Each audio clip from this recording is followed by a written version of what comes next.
Hello, for those of you coming in. I know that it'll take a little bit for everyone to join. Thank you so much for being here today. I'm not sure if any of you attended the webinar yesterday morning that we did. That was for Rutgers, New Brunswick.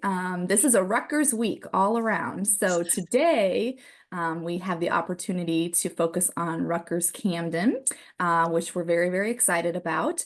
I will give a quick introduction. If for anyone who doesn't know me or wasn't on the webinar yesterday, my name is Shannon Soto, and I am the Director of Enrollment Management at Shorelight for member universities. So I manage a portfolio of university accounts, and Rutgers, both Rutgers New Brunswick and Rutgers-Camden fall under my accounts. And so I get the privilege of working closely with them. And so today we have the pleasure of hearing from Carol Mandzik. Very, very excited. Carol is the Senior Advisor for International Partnerships at Rutgers-Camden. And she's going to be sharing with us in just a moment about an overview of Camden, but also focusing on graduate programs and the graduate application process, which I think many of you will find very, very, very helpful. Before I pass the floor to Carol, just wanted to let you know you're welcome to ask questions throughout the webinar. There's the Q&A chat feature that you can use. So please feel free to put in your questions. I'll do my best to answer as we go along, but then for anything that I'm not sure of, after Carol's presentation, we'll answer those questions live. And so yeah, so please definitely share your questions. I think that's it for now. So I will go ahead and turn the floor over to Carol. Thanks, Shannon. It's really a pleasure to be here with deep appreciation for what Shorelight does for Rutgers University-Camden and for the Rutgers system, for that matter. It's a Rutgers explosion week this week. Thank you for the opportunity. Let me put myself in presentation mode. Shannon, we look okay so far? Yep, that's perfect. Let me know if I'm not, if I'll try the advancement real quickly. How's that? It's advancing all right? Yep, that's great. All right, we're ready to roll. Pleasure to be here, as I mentioned. Thank you so much for your generosity and time. And today we're going to talk about the Rutgers University-Camden campus. We are a branch campus of the Rutgers University system. We'll talk about PG programs, what we call in the United States master's or graduate programs. My contact information is here. You can absolutely go through Shannon Soto. We work very closely together. You can also refer to us just as Rutgers-Camden. Location, where are we? We are obviously in the state of New Jersey. We're part of the three campuses, Newark, Camden, and New Brunswick. Location matters with international students. It matters for logistics. It matters for accessibility to people, places, and things during the time of their academic experience, and certainly around the holidays and in between semesters when students like to get out and about. We hope you do. We're an ideal location in that regard. We're less than 30 minutes, 20 minutes by Uber, taxi, 30 minutes by bus or rail directly to the Philadelphia International Airport. We are literally across the bridge. So when you look at this map of where we are very conveniently located. We also have plenty of, we're a foodie culture. We are a multicultural location in the state of New Jersey.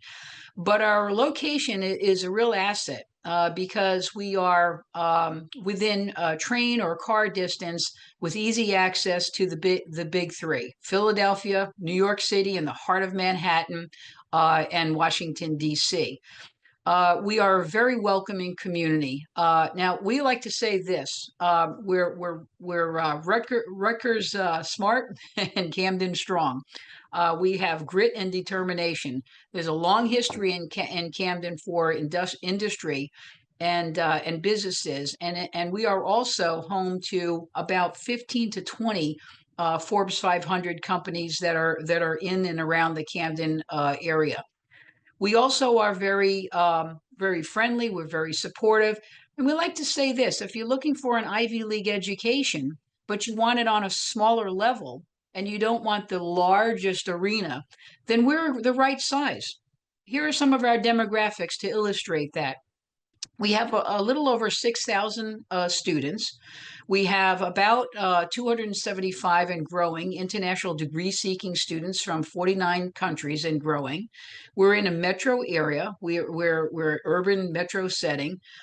We have, as I said, a real foodie culture. It's very, you would, if you walk down the blocks of in and around Camden, you'll probably hear about 30 different languages. So it's a very comfortable atmosphere. It's a real great destination of choice for students, international students, especially first time in the United States. It's going to feel a little bit familiar, very comfortable. And we have 38 undergraduate majors, baccalaureate majors, we say undergraduate, 29 grad programs, and we have several PhD programs. Our ranking is pretty impressive. It is rare that you see a branch or regional campus such as ours that has not only the regional ranking and all the other points of pride, but we also have the national ranking as well. And keep one thing in mind for your students when they graduate with a Rutgers University Camden degree. That diploma only says Rutgers University. It will not distinguish between the New Brunswick, Newark, or our campus in Camden. Our facilities are premier. We are really on the fast track and move for campus facility improvement, but our existing campuses right now are stellar. Our class sizes range from 22 to 27 students on average. So it's a great destination and campus when you have a student at the graduate level or doctoral level, especially, that really wants that connection with the professor, and they want to make friends fast, and they want to feel comfortable in the location without the hassle of having to go 2-3 hours to get to an airport to make the long journey home, wherever they live, especially in India, Pakistan, Sri Lanka, South Asia. I've taken those trips. They can be very, very exhausting. So here we have all of those conveniences, plus a really, really nice, friendly staff and faculty that really cares deeply about the students and their careers. Clubs, organizations, goes without saying. There's plenty to do, plenty to see in and around the campus, on and off campus.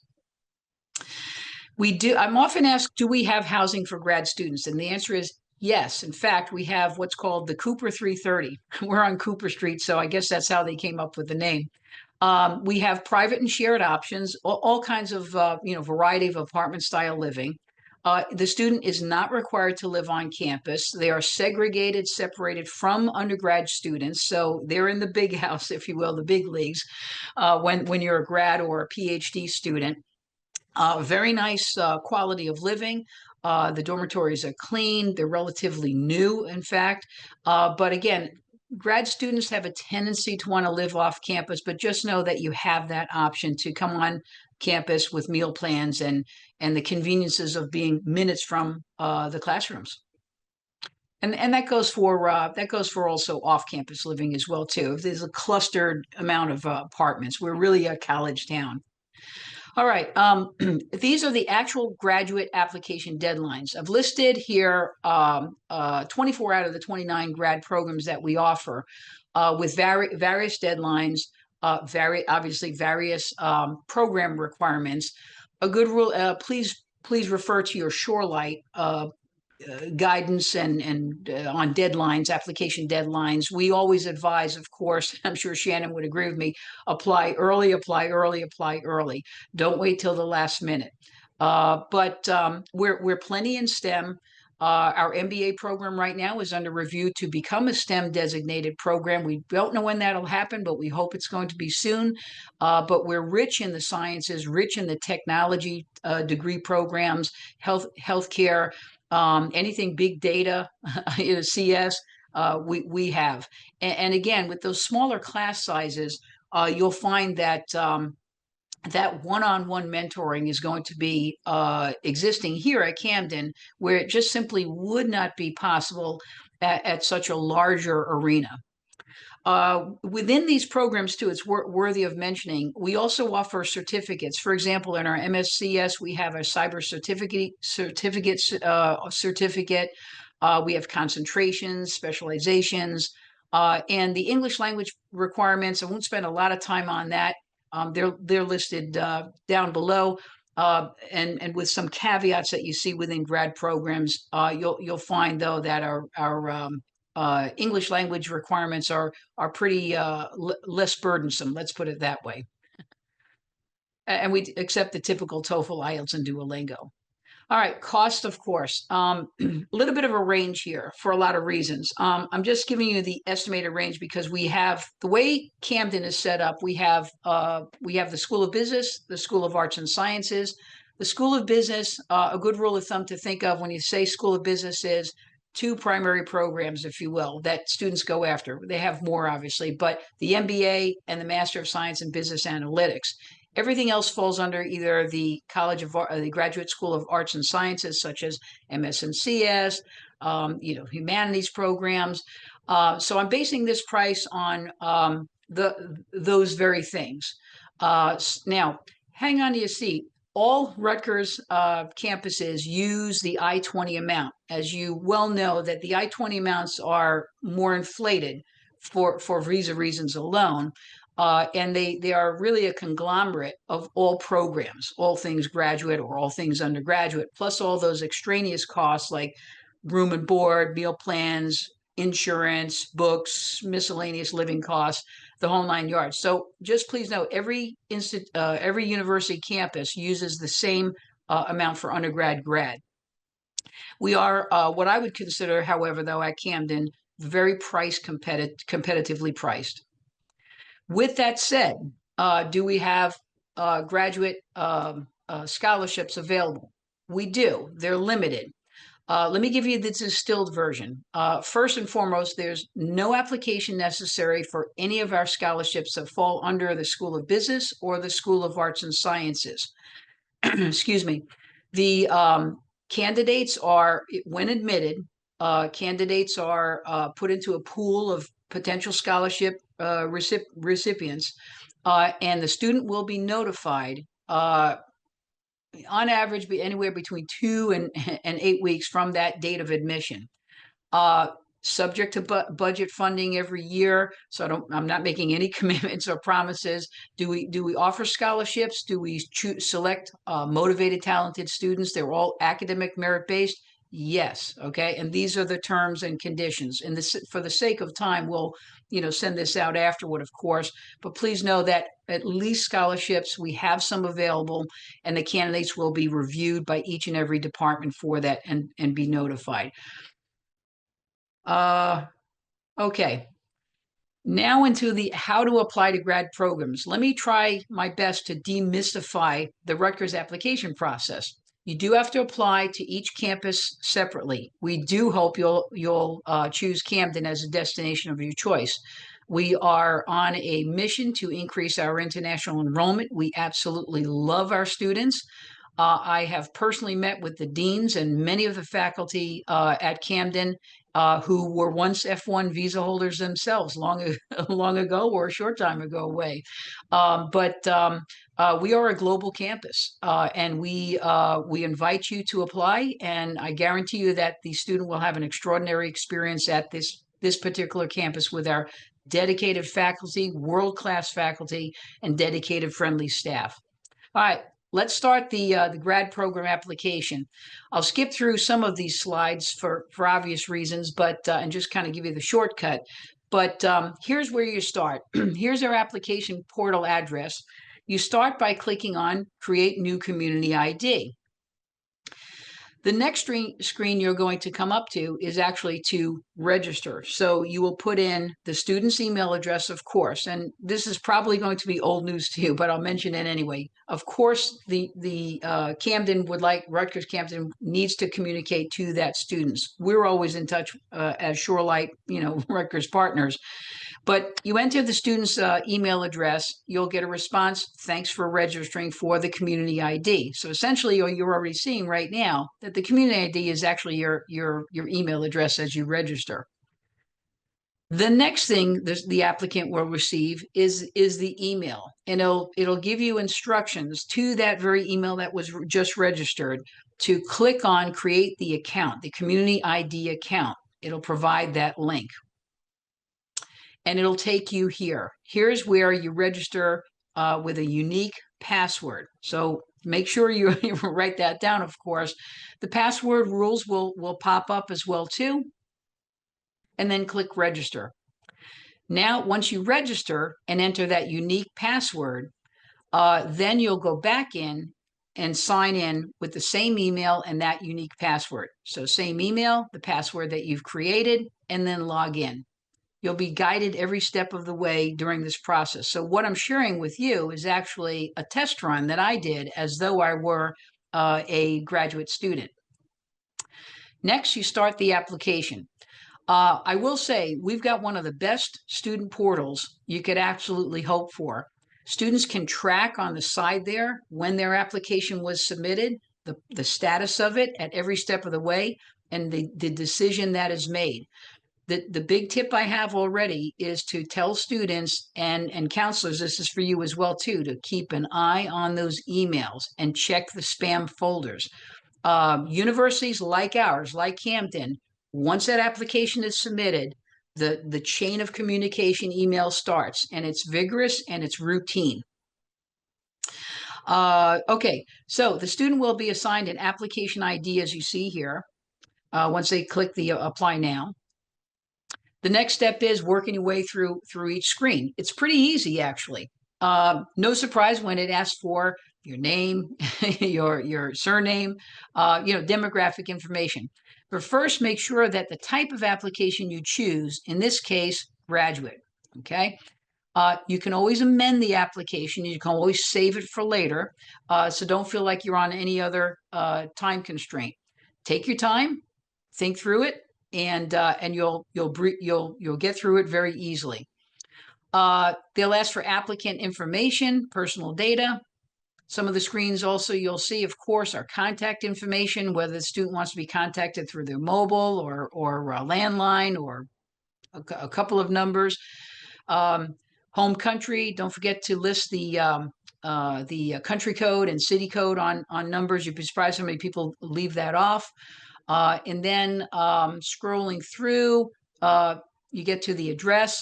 The permanent address would be actually physically where the student lives. There's mailing address where maybe someone has we call it a P.O. box or another address where they only want their mail going. Permanent address is actually physically where you live. The next screen would be a little bit about where you're from. Where's your citizenship? I would suggest putting your citizenship. Some students have dual citizenship. Again, I would suggest that you put it where you primarily live or where you plan to go get your visa. Now, the visa status, I should point this out here, actually. Our application, you would toggle on F1. That's those who either have a F1 visa or are seeking an F1 visa. And if the student doesn't know it at the time, again, you can always go back and amend your application. All right, other information demographics that'll pop up, of course, is again a little bit more about you and your background. The bottom screen that you see here on other information, you don't have to answer all these questions. It's okay if you leave them alone. We just want to collect a little bit of information, the Rutgers system, about your background. But again, if you miss some of these, they're not hard coded. You'll find out which ones are hard coded that you must fill out, and others that you don't need to. Here's some of the big points here. How do you tag an application? It's pretty darn easy. We have a question on one of the screens under program information that you will arrive to that you're seeing here. Again, it'll be your application program type that you're seeking. Make sure you choose Camden. Make sure you've chosen master's degree. And by default, our smart application for grad programs will default to the programs that only Camden offers. So that's a good thing. So it's almost fail-proof, right? And it's also fail-proof on tagging an application. We're routinely in touch, Shannon and I, of course, but type in, and I recommend type it in all caps, Shorelight, and that's how you tag an application on the grad side. And again, the student can follow along and track their progress, and it'll just start checking off as you see over to the right. Moving forward, a little bit more information, standardized tests like your English language program, whether you have the GRE or GMAT, a little bit of education history.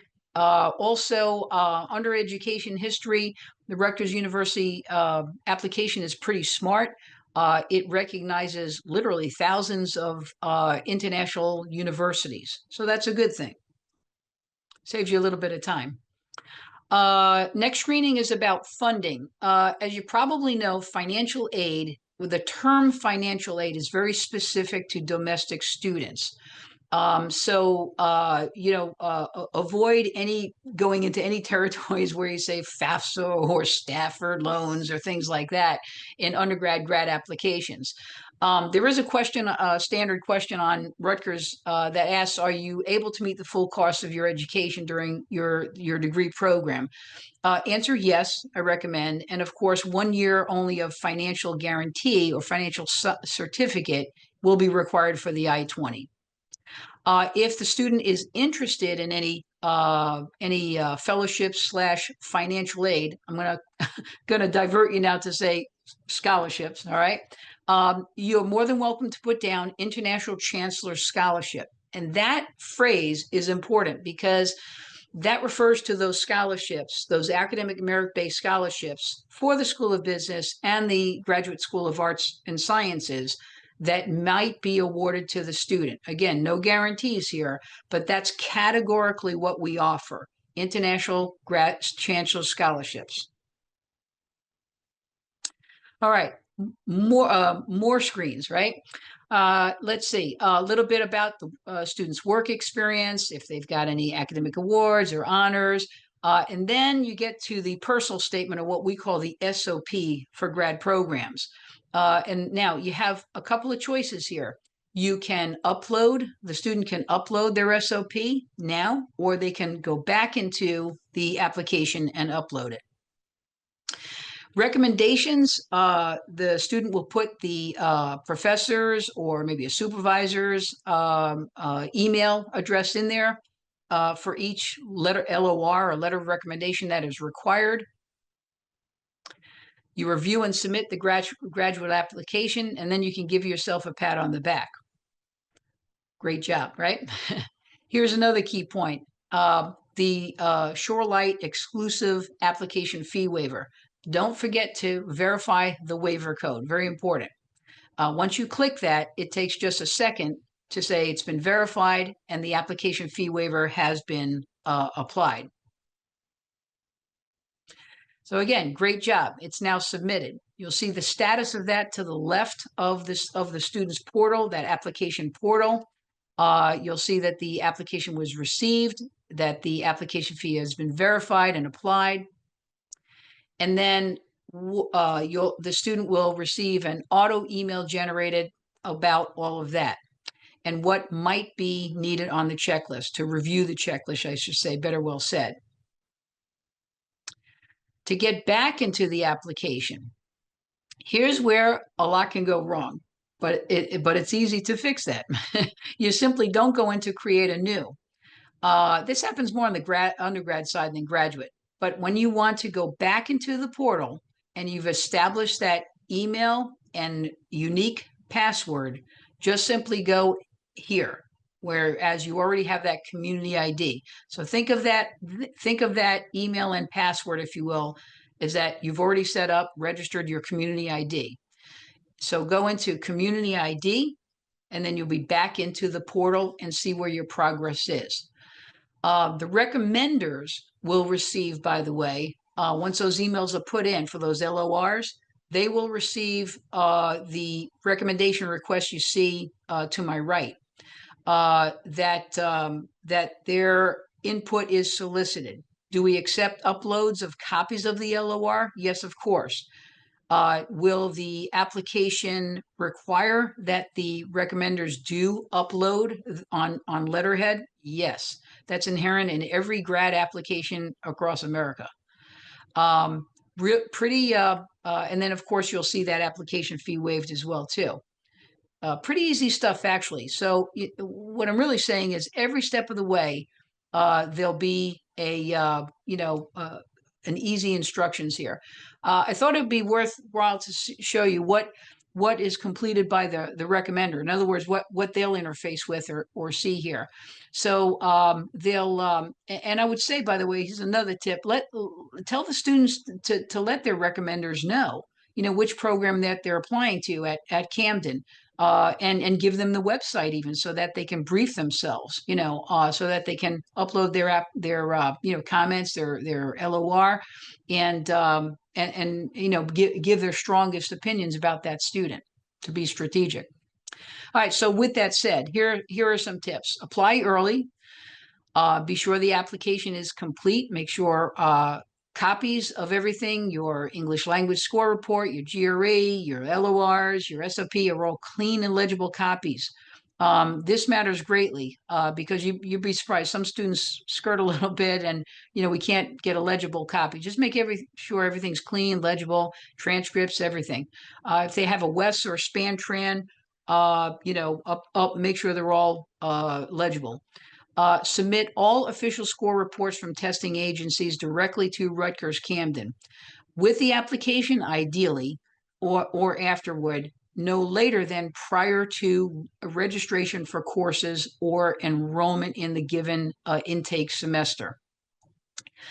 Be sure to tell students to check their emails routinely and their student portal. That's really where they will live for the next several weeks and months as they wait for the admissions decision, and also receive, they'll be able to set their student account once admitted and receive everything at their rutgers.edu account or camden.rutgers.edu account for all things communicating from the Camden campus. If you have any troubles, you can reach out to Shannon Soto first, I would recommend.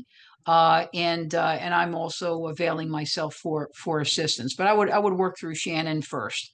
The Graduate School of Arts and Sciences is relying on the GPA calculation from Shorelight.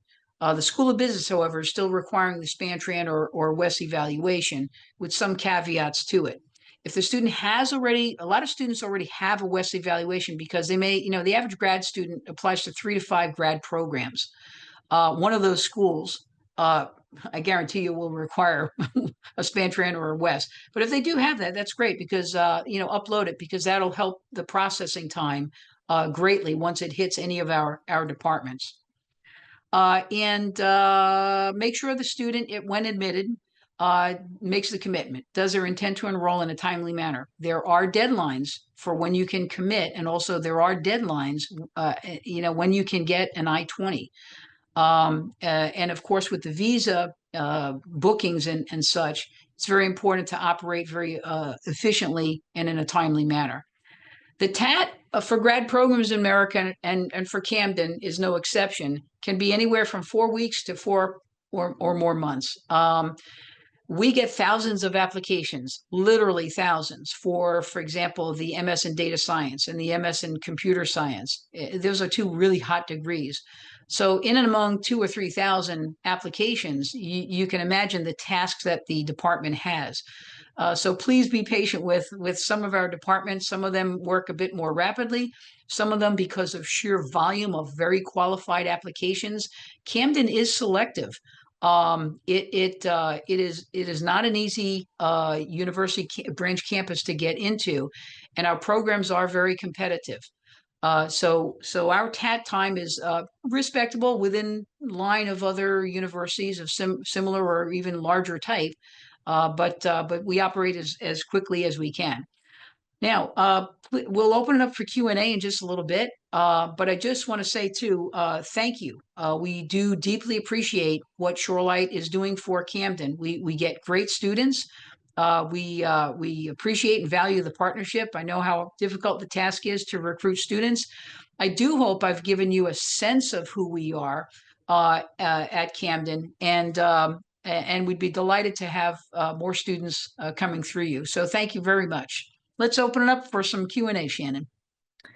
Wonderful. Thank you so much, Carol. That was very informative, and I've already gotten questions asking if this will be shared, and yes, this guide that Carol has created, we will definitely share it with you, and so that you have access to it and can review.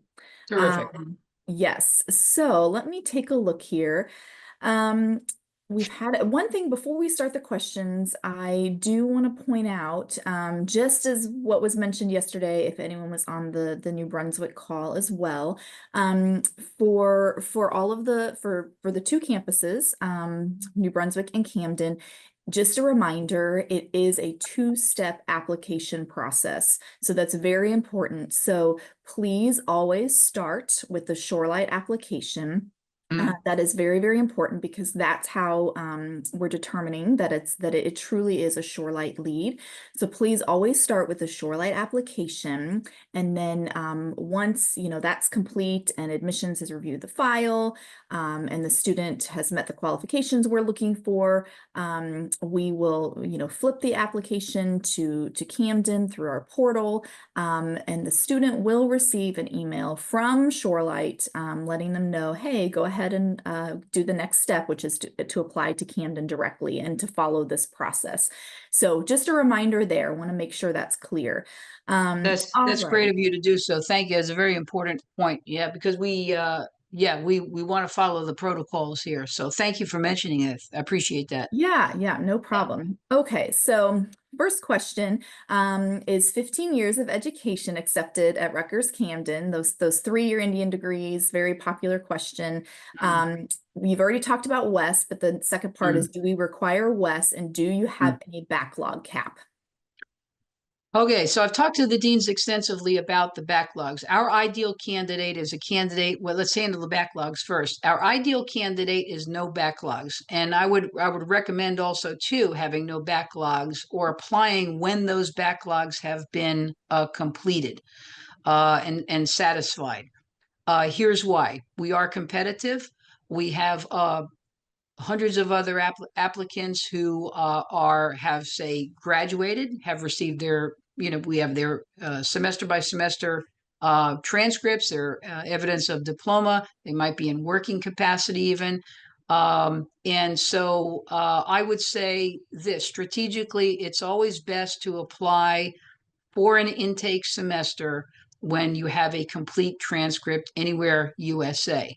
So I hope that sheds some light. Now, concerning the 15 year and the 3-year diploma, it really depends. We do not have as a policy. Yes, we will take in a 3-year diploma and count it as a 4-year U.S. baccalaureate equivalent.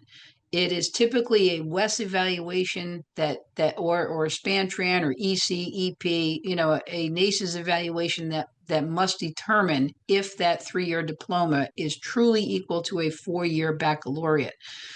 With that said, I'm well aware that that there are NAC A-rated Division 1 or Class 1 transcripts that typically will equal a U.S. bachelor's. Again, it would take a credential evaluator to determine that. Now, so as a matter of policy, we do not take in 3-year diplomas. I would always advise get it vetted and through through a WES, and then submit that. As I mentioned earlier, the Graduate School of Arts and Sciences, where MSCS and all those other everything outside of the School of Business, but for the School of Nursing, of course, we have a law school as well, does not require the WES or SPANTRAN. only in some cases. We always have the caveat, schools will have universities may have even a disclaimer if they do totally in-house evaluation on their own, that in some cases we may need a WES evaluation.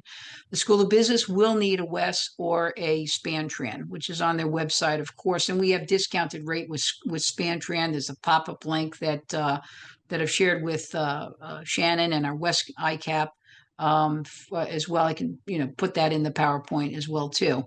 I hope that answers the question. I'm sorry it's a bit long. These things sometimes these things are a little bit complex. Yes, thank you so much. You're most welcome. They are complex. All righty. So somebody said, thank you so much for this helpful webinar. How long does it typically take for the I-20 to be issued? Let's assume that a student has provided all of the required I-20 documents. What does that turnaround time typically look like? Yeah, our Office of International Services is fantastic. They can turn around an I-20 around in 48 hours, no more than a week. They're really, I'm really impressed with their turnaround time. That TAD is pretty darn good. That's great. So no worries. Okay, wonderful. This is a unique question, and if we'll see. Okay. So is there any chance that students can take any courses or do any cooperative projects in the other two schools in Rutgers system with a Camden student status?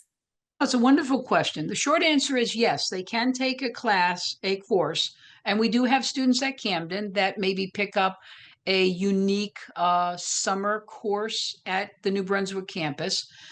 It's a great question, actually, because the student might be targeting a particular class that satisfies their program of study requirements, and B, maybe we don't offer at the best at the best time, like maybe in a fall, maybe in one of the semesters, fall, spring, or summer. Now, there are two things that have to happen. One is prior approval from the Camden's faculty advisor in their grad program. That goes for undergrad as well too.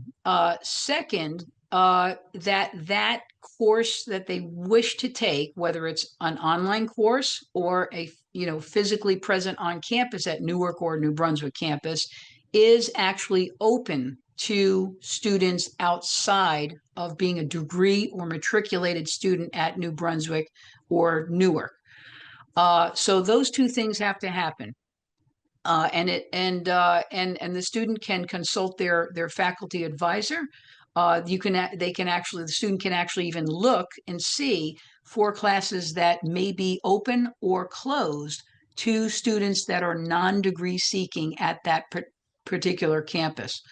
At the grad level, that's not too difficult of a task to achieve, but there may be specific courses even that one cannot take because it may be outside, it may require a prerequisite even.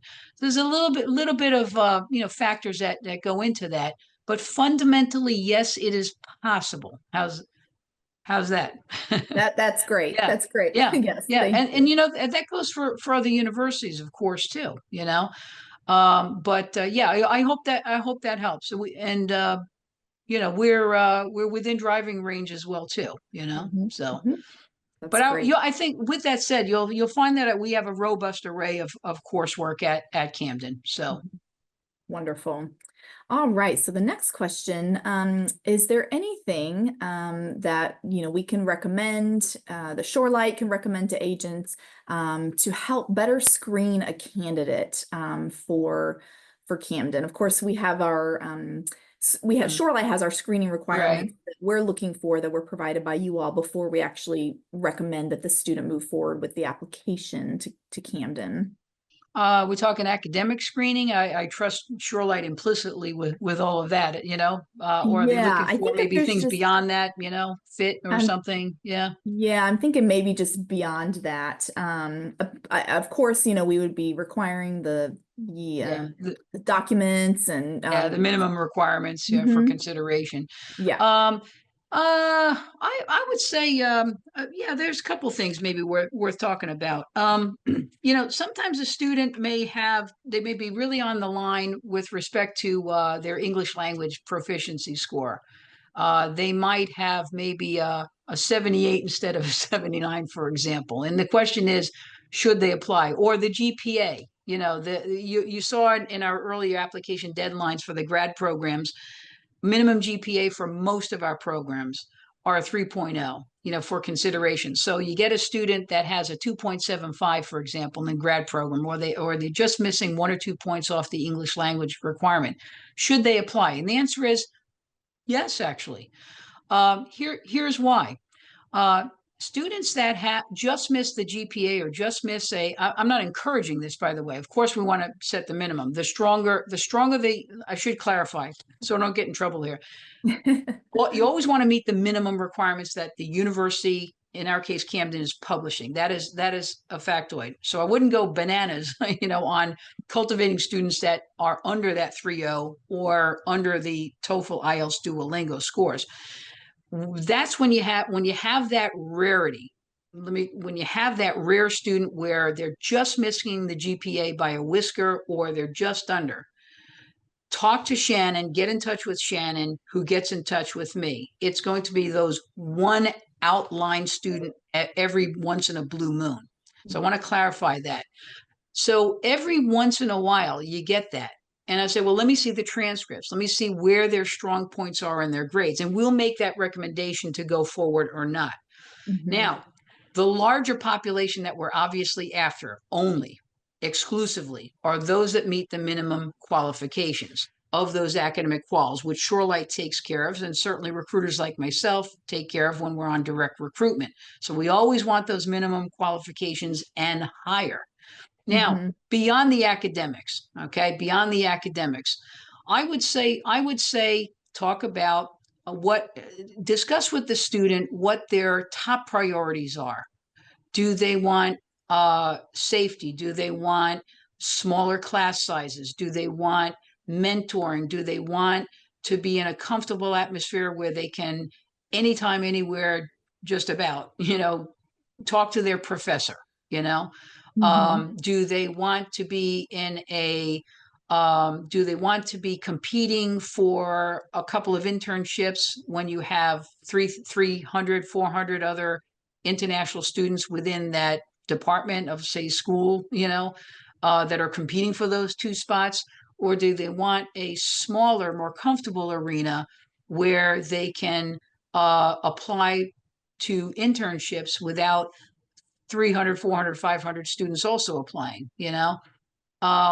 I think talk to them about what matters most to them, Do they want the conveniences of location, and not have to drive 2, 3, 4 hours away to an airport? Those out-of-pocket costs really matter and can add up fast. A cup of coffee in Manhattan, for example, at a Starbucks will be $2 more than it will be in the Camden area. I can guarantee you that. And the logistics in getting in and out of an international airport, in case you, God forbid, you have an emergency back home, it's very, very convenient to have an airport close by, and certainly in and among, in between semesters or on breaks when the student needs to make the long journey home. Location is really good in that regard, So I would say those things come to mind. And again, I hope I didn't, get myself in trouble here by talking about those No, rarities, So, no. strong candidates, just make sure the student, and also I would say familiarize the student with the program. That's one last tip, if I may. Pull up on our website, and Shannon, I'll be sending you some really nice grad flyers that I had made specific to Oh, great. from the departments, their marketing personnel, about specific to the particular grad programs. And pull up the curriculum and look at the courses that we offer. That matters, and that's for technical programs, for example, like IT and CS and data science, business analytics, which is way over my head. for that candidate applying to those particular grad programs, that's language that they really understand. They understand the equipment, the software, the hardware, the techie talk, and everything. And the student, you can really energize the student by saying, wow, look at this. They also have 3 other certificates within that MSCS program. And that helps the student with their decision to apply. And we welcome that. Wonderful. Thank you. We're getting quite a few questions, so we'll do our best to make it through. What is the I-20 deposit requirement? There's no I-20 deposit, I don't Okay. believe, on the grad side. Okay. Yeah. Is there an enrollment deposit maybe like for them to? Yeah, I believe there's, yeah, and forgive me, I believe there's a $150 deposit. I know on the undergrad side. I have to check that. Forgive me. That one I'm a little stumped on. I think there's a $150 deposit, but I'll have to verify that. There may not be. Forgive me. Okay, no problem. All righty. Another question, you discussed this already. What is the turnaround time for decisions in I-20s? I believe the turnaround time decisions for grad, it varies by department. So could be 4 weeks or longer, Yeah, depending on 4 weeks to four volume. months with really the average 3 months, 4 months, depends on the program. So and Yes, when the student had applied to. So yes. a lot of Okay. play in there, as you know, on that continuum with the application deadlines and everything. So And then the question is it rolling admissions decision? So ooh, yeah, that's a tough one because yeah. the Rutgers system. Let me just speak to that, if I may. Again, apply early because seats do fill up, and the Rutgers University system can shorten those if we are, and this happens with other universities. I've seen it with other universities. I'll leave the names alone. Where seat capacity is just saturated, and on rare occasions, an application deadline could be cut short because they're just overflowing. We've all been there. We've seen some of the even universities even close applications because they're just full up. For even the spring semester, are not Mhm. accepting applications. We're fortunate we haven't run into that situation to that extreme, the latter of which I spoke. But apply early, and that'll put you at ease. Yes, thank you. If a graduate student decides to live on campus, is there a housing deposit? I assume that there is. And then how fast does the on-campus housing typically fill up? Is it pretty competitive? It's not competitive. We're fortunate. We have that Cooper 330 Hmm. actually houses over 350 students. So it's a very large graduate dormitory, if you will, or res life. There is a deposit. I'm sorry, I don't deal with that, but there's always a Sure. deposit. Typically, it can run around $500. Don't quote me on that for Camden, but that's pretty common in the U.S. system here. Um, and uh, and there are application deadlines, like everything in life. There's a deadline, right? Um, Hmm. but what was that? There was another. Was it turnaround Um, time on decision to move in or something? I'm no, I sorry. think just how quickly does it fill up the housing? Yeah. Yeah. Okay. Yeah. It's hard for me to gauge, but I really can't speak to that. I don't want to Sure. misspeak on that. But Yeah. Hmm. again, applying early is the key to put Yes. those worries at rest. Yes. Yeah. Apply early. This is an important question. I know I get this, I've gotten this a lot over the years, Mm. working for different universities. How safe is the Camden campus and the Camden city in general? I'm sure you are aware, Carol, many families worry about the crime Yeah. rates in Sure. cities in the US. Hmm. Sure. Well, that's also a complicated, complex question and answer, actually, because it really depends on a lot of things, and it depends on the statistical information. Let's put it this way: the statistical information that we have available to us, which all universities are required to put out. Camden comes out pretty good, actually. Now, with that said, it anywhere around the world, any big city, we're a medium-sized city, I would say. Are there going to be differences or more concerns between, say, going out at midnight in the heart of Manhattan or lower Manhattan, then going in Camden, yeah, I would be more worried in Manhattan. I would say this on our safety record, our statistics are pretty good. Like any big city, I would not recommend anywhere around the world. For example, as an American woman, I would not expect myself to go out anywhere around the world in big cities, big or small or medium, after 10 o'clock at night alone. It's just, I would say exercise common sense, exercise caution. We are not a terrible, dangerous campus on or off as a community. I hope that helps shed some light. Hmm.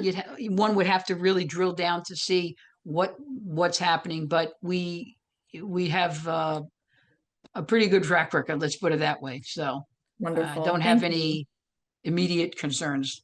So Great. yeah. Are there any career expos or career support or research opportunities for PG students specifically?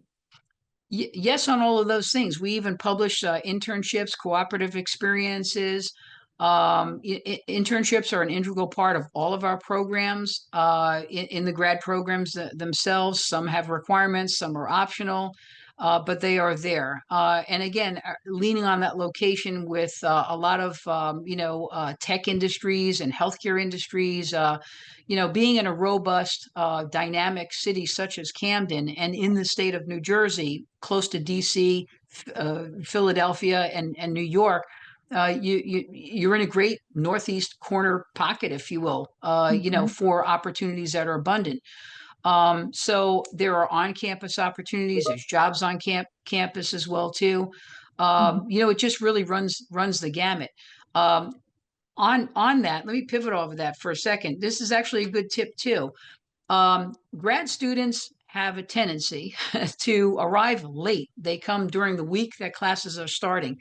They should always, I advise that they to get the maximum information out of the university and out of the departments, or to arrive just prior to the orientations that are offered, because that is where they will learn about additional scholarships, cooperative experiences, internships, career development office, the career opportunities, career fairs that are on campuses twice per year, such as Camden. The engagement starts during the time that they arrive, and they should arrive early, not during the time that classes are in session. So I've talked about apply early, arriving early. They have the opportunity too. Remember, students have the opportunity to arrive 30 calendar days prior to the start of classes. In this case, keep in your mind prior to the start of orientation, which starts the week before. And there's a lot that happens there and a lot of information that students don't want to miss when they're mapping out their career and their professional endeavors. That's the time to capture it and get engaged fast so that they can meet their professors, their advisor, their their peers, and learn about all the opportunities, and then advance that through and capitalize on that all their academic experience. Mhm. Wonderful. All right. A few more. Let's see what we have time for. One of our Shorelight recruiters actually was asking, she was saying that most of the potential graduate students in her region have kids. Are there any facilities or childcare or schools available on campus to support students with families? That's a great question. I may have to get back to you on that. We Yeah, might have, we might not. Typically, kids do not live on the campus, of course. sure. We're fortunate in this regard that we are a true college town. We are surrounded by apartments, outside of our residential life, that Mhm. one of which I illustrated to you there. I'll check into that actually, Okay. because we do have an education division, and they may have some outreach. I don't know. So, Okay, that's great. Thank you so much. Um, are there student ambassadors from Rutgers that have mm. online office hours for students to connect to? Is there a way for potential students to connect to existing students at Rutgers? Absolutely. Yeah. And I'll pop that into the Shannon, I'll pop that into the PowerPoint and go through that with you before we jet that Sure. out to all the parties. Okay. And the answer is yes, and within each graduate division as well too. We'd love you to connect to an American or an international student. And we have them. Yep. All right, wonderful. And then is there anything to highlight in an admission essay that helps a student stand out? I know, right? Anything in Yeah. particular that certain departments want to see highlighted more? Just a Yeah. general question. Yeah, I talked earlier about that's a good pivot off of the earlier, what we're looking for in candidates who, not just with the minimum requirements that you see listed, in the application deadlines, but actually strong candidates. So a strong SOP, for example, would do two things. It will be unique to the program at Rutgers University-Camden. Don't make a vanilla paper out of it. It's got to be customized and targeted for that particular program at Camden. Second, it should be near perfect. Check it. The students should check it for, grammar, for cohesion, for advancing the topic, and the mechanics, if you will. Third, the student should create an SOP based on what that program is asking. Not all SOPs are the same. So, for example, the MBA program, an MBA program may have specific questions or touch points that they want you to discuss in the SOP. All SOPs will carry some common threads or elements that should be included. What is the purpose of you coming for that particular degree at Rutgers Camden, for example? What do you hope to get out of that program? Where are your key strengths? And where do you see yourself? What is your trajectory that you see by obtaining or earning a program such as our particular MBA? But again, read the application requirements closely, I recommend, because there are some programs, Camden included, that will have um, requirements within the SOP that they want to see. They may even pitch you a couple of questions for that SOP and its purpose. Yeah, so I hope that helps, and it That, is that insightful. does. Yeah, Thank you so much. And we sure. made it through all the questions, and we're You're all at great. time now. And so thank you so much to everyone who took the time to join. Thank you so much to Carol for presenting and putting all of this together, and helping things become a little bit clearer for these Wonderful. processes. So we really Uh, appreciate your time. it's great to be here.